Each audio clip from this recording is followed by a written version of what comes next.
തരൂർ ഉപരാഷ്ട്രപതിയോ എന്നാണ് കേരളത്തിൽ കഴിഞ്ഞ ദിവസം തൊട്ട് അലയടിക്കുന്ന സുപ്രധാനമായ ചോദ്യങ്ങളിൽ ഒന്ന്. ആർക്കും തീർത്ത ഒരു ഉത്തരവും പറയാനില്ലാതിരിക്കെ എല്ലാ കണ്ണുകളും തരൂരിലേക്കും കേന്ദ്രത്തിലേക്കുമാണ് നീങ്ങുന്നത്. ഇവിടെ കൃത്യമായ ഇടപെടൽ നടത്തുകയാണ് Congress AICC general secretary KC Venugopal.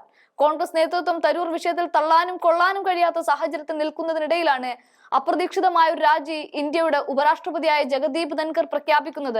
അനാരോഗ്യം മൂലം ഇനിയും രാജ്യത്തിന്റെ ഉപരാഷ്ട്രപതിയായി തുടരാനാവില്ല എന്ന് ധൻകർ പറയുമ്പോൾ ഇനിയും 2 വർഷം കൂടി അദ്ദേഹത്തിന് ബാക്കിയുണ്ട് എന്ന് നമ്മൾ ഓർക്കണം. ഇതൊക്കെ മുന്നിൽ വെച്ചുകൊണ്ടാണ് KC വേണുഗോപാൽ പറയുന്നത് 7:30 രാജ്യപ്രഖ്യാപനം വരുന്ന രാത്രി 9:30 ഇടയിൽ എന്തോ ദുരൂഹമായ സാഹചര്യം ഉണ്ടായിട്ടുണ്ട്. അതുകൊണ്ട് മാത്രമാണ് പാർലമെന്റ് വർഷകാല സമ്മേളനം നടക്കുന്നതിനിടയിൽ ഒരു രാത്രി പെട്ടെന്ന് ഇങ്ങനെ ഒരു രാജ്യപ്രഖ്യാപനം വരുന്നത്. അല്ലാത്ത പക്ഷം അനാരോഗ്യമാണ് എങ്കിലും വർഷകാല സമ്മേളനം അവസാനിക്കുന്നത് വരെയെങ്കിലും ധൻകറിന് ആ സ്ഥാനത്ത് നിൽക്കാമായിരുന്നു എന്ന് ചൂണ്ടിക്കാണിച്ചുകൊണ്ടാണ് KC വേണുഗോപാൽ കഴിഞ്ഞ ദിവസം മാധ്യമങ്ങൾക്ക് മുന്നിൽ സംസാരിച്ചത്. അതേസമയം കോൺഗ്രസിൽ നിന്നും ഒരാൾ ചൂണ്ടയിട്ട് വലിച്ചു ഉപരാഷ്ട്രപതി ആക്കാൻ വേണ്ടി മാത്രമാണോ ഇത്തരത്തിലൊരു രാജ്യനാടകം എന്ന പ്രസക്തമായ ഒരു ചോദ്യം കൂടെ KC വേണുഗോപാൽ ഇവിടെ ചോദിച്ചു വെക്കുകയും ചെയ്യുന്നുണ്ട്. എന്തായാലും ഒരു കാര്യം ഉറപ്പിച്ചു പറയാം, കോൺഗ്രസ് MP എന്ന നിലയിൽ പാർലമെന്റിൽ തരൂരിന് പൂർണ്ണ വിലക്കാണ് ഏർപ്പെടുത്തിയിരിക്കുന്നത്. ഒരക്ഷരം മിണ്ടാനോ ഇരുന്ന കസേരയിൽ നിന്ന് എഴുന്നേൽക്കാനോ ഉള്ള സ്വാതന്ത്ര്യം തൽക്കാലം തരൂരിന് കോൺഗ്രസ് നേതൃത്വം നൽകുന്നില്ല. പാർലമെന്റ് സമ്മേളനം തുടങ്ങുന്നതിന് ഒരു മുഴം മുൻപേ തന്നെ തരൂരിനെ നിരീക്ഷിച്ചുകൊണ്ട് സോണിയാഗാന്ധിയാണ് നേതാക്കളെ തന്റെ വസതിയിലേക്ക് വിളിപ്പിച്ചുകൊണ്ട് തരൂരിന് പൂർണ്ണ വിലക്ക് ഏർപ്പെടുത്തിയിരിക്കുന്നത്. എന്തായാലും KC വേണുഗോപാൽ പറയുന്ന രംഗങ്ങളൊന്ന് കാണാം. വരും ദിവസങ്ങളിൽ എന്താണ് വരാൻ പോകുന്നത് കാത്തിരിക്കുക. കോൺഗ്രസ് ആയിട്ട് ഉടക്കി നിൽക്കുന്ന ആരെങ്കിലും കൊണ്ടുവരാനുള്ള നീക്കമാണോ അങ്ങനെ തോന്നുന്നു? നിങ്ങൾ പറയാൻ മനസ്സിലായി, വൈസ് പ്രസിഡന്റ് രാജിവെക്കാൻ തീരുമാനിക്കുന്നത് അദ്ദേഹത്തിൻ്റെ മാത്രം തീരുമാനമാണല്ലോ. അത് എനിക്കറിയാം, നമ്മൾ ധൻകറിനെ പോലുള്ള ആൾ തീരുമാനമെടുത്തത്. ആ തീരുമാനം എടുക്കാൻ വൈകുന്നേരം ഉണ്ടായിട്ടുള്ള എന്തോ ഒരു സാഹചര്യം ഉണ്ടായിട്ടുണ്ടാവുന്നതാണ്.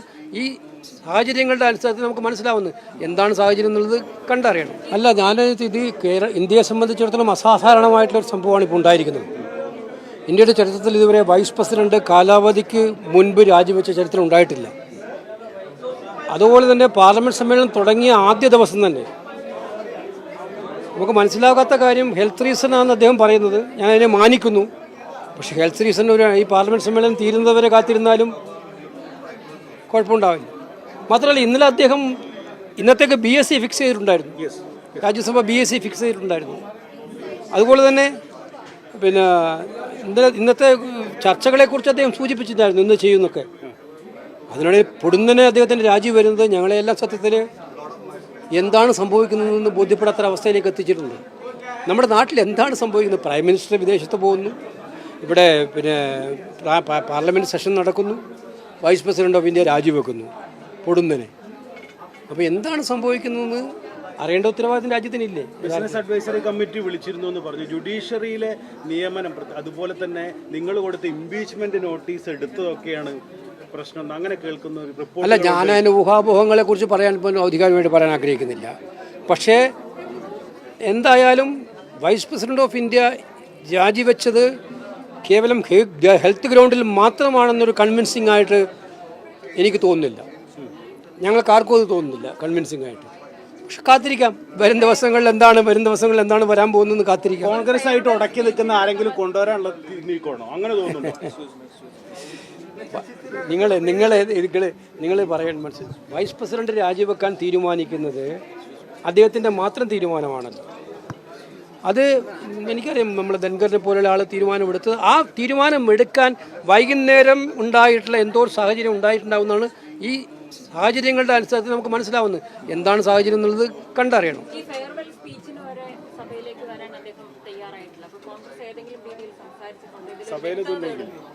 അല്ല, ഞങ്ങളെ സംബന്ധിച്ചിടത്തോളം അദ്ദേഹം ഇന്നലെ ആരുടെയും ഫോൺ എടുക്കുന്നില്ല.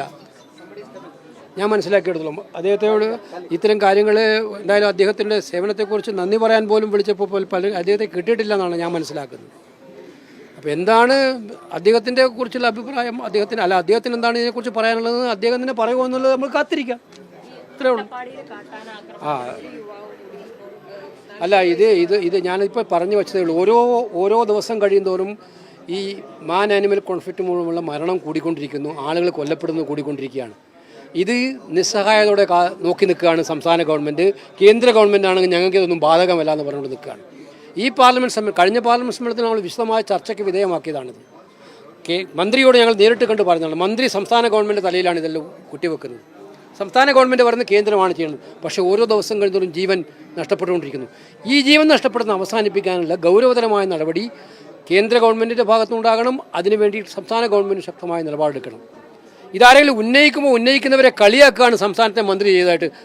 ഞാൻ കഴിഞ്ഞ ദിവസം ഞാൻ കണ്ടു, ജോസ് കെ മാണിക്കെതിരെ പോലും അദ്ദേഹം പറയുന്നത് ഞാൻ കേട്ടു. അദ്ദേഹം ഉന്നയിച്ചത് മഹാപരാധമാണോ? ഭരണകക്ഷിയാണ്, പക്ഷേ എങ്കിൽ പോലും ജീവൻ നഷ്ടപ്പെടുമ്പോൾ ഉന്നയിക്കുന്നത് മഹാപരാധമാണോ? ഇതെല്ലാവരും ഉന്നയിക്കൂലേ? ഉന്നയിക്കുന്നവരെ ഒറ്റപ്പെടുത്തി ആക്രമിക്കുക എന്ന് പറയുന്നത് തന്നെ തെറ്റായ കാര്യമാണ്. അതുകൊണ്ട് ഇത് ഗൗരവതരമായിട്ട് ഈ പ്രശ്നം അവസാനിപ്പിക്കണം. പാർലമെൻറ്റിൽ ഞങ്ങൾ ഇപ്രാവശ്യവും വളരെ ഗൗരവത്തോടുകൂടി ഈ വിഷയം ഉന്നയിക്കും. അല്ല, പ്രിയങ്ക ഗാന്ധി അത് അവർ കാണും.